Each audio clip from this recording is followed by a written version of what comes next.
In this episode, we'll be going to meet Crowe, the quartermaster and general tinkerer of the Arson Mountain Rangers. He has a place he likes to call the company store, up in the forest between Vault 76 and Point Pleasant. Now I was real excited to bring you this one, because with all the folk flocking to Appalachia just lately, new and old, there ain't nobody I can think of better equipped to help people survive than Crowe. And this store is a sight to see. All the supplies you might need, and something even better, a chance to see what's out there before it sees you first. I was eager to get this show on the road, so I made it an early night. Bright and early in the morning, I was off again. My thought was, I'd head for the tracks and go north toward Vault 76, and then come down southwest to meet Crowe. Seemed like it might be a real pretty walk, and it wasn't wrong so far. This is some of the nicest land around. As I headed up, the sun was shining. I could hear birds singing. It seemed like it might not be a bad day. So when I got up to the top, I took a minute, like I try to do every time something's not trying to kill me. Just looked around and appreciated Appalachia. I came up on Morgantown train yard from the south. It seemed wise to be cautious, because it's usually trouble, and even though I wasn't hurting for supplies, it never hurts to check. I didn't find much, but it was a cheery enough place to rest. Now Morgantown train yard is a big, sprawling metal disaster of a freight yard. It echoes like a big tin can, and there's a lot of places to hide. So, unless you're prepared, I wouldn't go through here for fun. It's usually occupied, and today was no different. It was scorched. Now, the scorched are people, well, they were, infected with the scorch plague and turned into whatever they are now. They ain't the sharpest tools in the shed for sure, but they still sort of share a hive mind, so I figured going quiet would be my best idea. Still, I ain't never been so glad to see the back end of a train. The rest of the walk was pretty uneventful as I headed for Morgantown Station. And as always, I took a minute to appreciate this sight and think about all the people that have crossed here. It was a real pretty morning in Morgantown, though. I didn't have much reason to stop, so I headed on up the tracks, thinking about life in the forest, and how if you didn't know already, you might not even know there had been a war, unless you've been in it, I suppose. Now every time I've come across a critter that didn't hate me for existing or wanted to eat me out of spite, I've tried to take the time to get to know a little bit about him. It was a welcome enough sight after a long day on the road. I decided to make myself comfortable for the night. I still had a ways to go. But early in the morning, the beavers had gone about their business, and I figured it was time that I did too.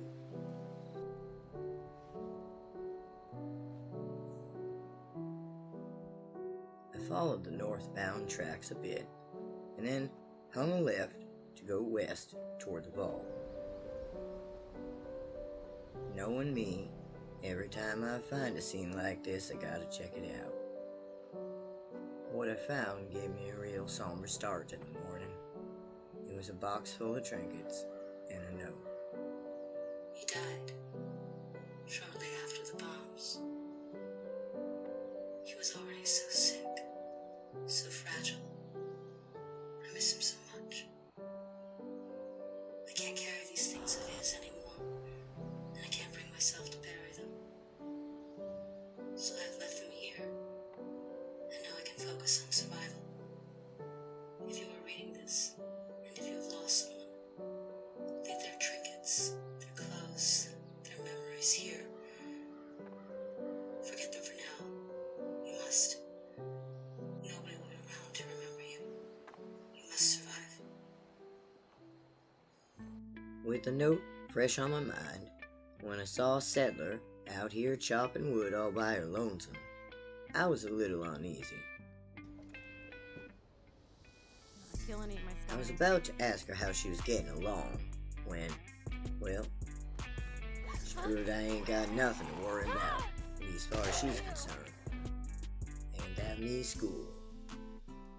So you'll understand why, when a little later on I ran into a scavenger a bit up the road, we said our hellos and then went our separate ways. The road had been pretty quiet so far, and mostly still was. A couple of floaters and, unfortunately, the ever-present super mutants. But luckily, I came prepared for any eventuality. Now, from here, there were a couple of ways I could go, and neither of them were real hard on the eyes, or the feet for that matter. So I flipped a coin, I guess it's sort of becoming a habit, and decided I'd walk on off into the sunset. Yeah, I know. But it wasn't too long before I made what you could call a tactical mistake. I heard a guitar playing, thought it might be my wandering friend, and went to check it out. It never occurred to me that it might be coming from someplace not quite so friendly.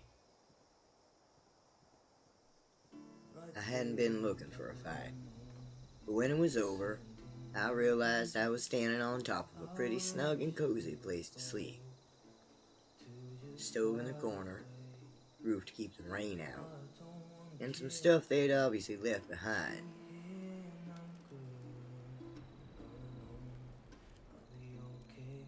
Don't mind if I do, actually, but don't tell nobody.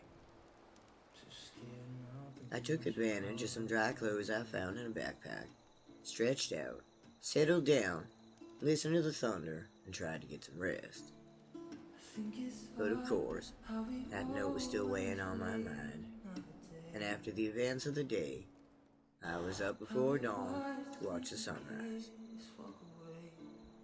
I figured, since I was up, I might as well get going early, and the world rewarded me for that decision with fresh frog legs for breakfast. Alright.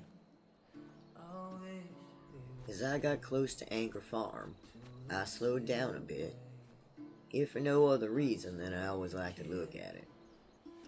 And who wouldn't? It's a real beautiful place.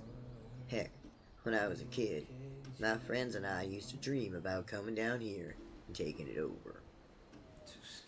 But it ain't real defendable, and it's real desirable, so it never really seemed like the effort was worth it. I'm glad somebody's trying. Papa says you can't be trusted. I ain't gonna lie to you. That did kinda hurt. I ain't one to wanna overstay my welcome, so I headed out, hoping to make up for some lost time. But when I hit 90, all of a sudden, I decided I was gonna take a detour up to Vault 76. You can really see the live Vault-Tec is selling here. Let's talk about liberators for a second.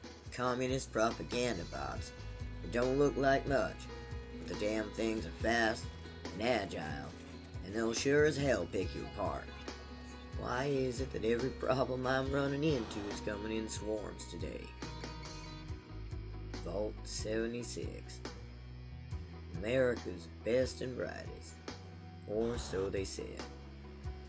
I like to come up here every so often, make sure there ain't any stragglers coming out of the vault. This land sure seems strange and terrifying if it were. So I climbed up on the billboard to have a look, stayed to watch the sun go down. Pretty soon, I realized I've been toddling an awful lot on this trip, but when I came to this little pond, as hot and tired as I was, I figured there'd be no harm in stripping down and jumping in. I can't deny it felt great, but I hadn't exactly counted on an angry settler with a couple of kids who told me off afterward. As it got late, I found a great place to make camp, and I spent a little while dreaming again about what it would be like if I could get one of these things working. It was a great place with a great view, close to where I was going. So, I cooked myself some dinner, settled down, and went to sleep. In the morning, boy did I ever get a surprise. The very person I was hoping to see. I didn't wake up at first, but when the commotion started happening, you'd best believe I did. And I was sure to say thanks, believe me. In the morning, I was headed off down the hill to meet Crowe at the company store. This was going to be a fantastic interview, and I was real excited to do it. And after all those adventures, here I was a hop, skip, and a jump away from where I was headed. Keep your Pip Boys tuned in right here, Wastelanders, for my interview with Quartermaster Crowe.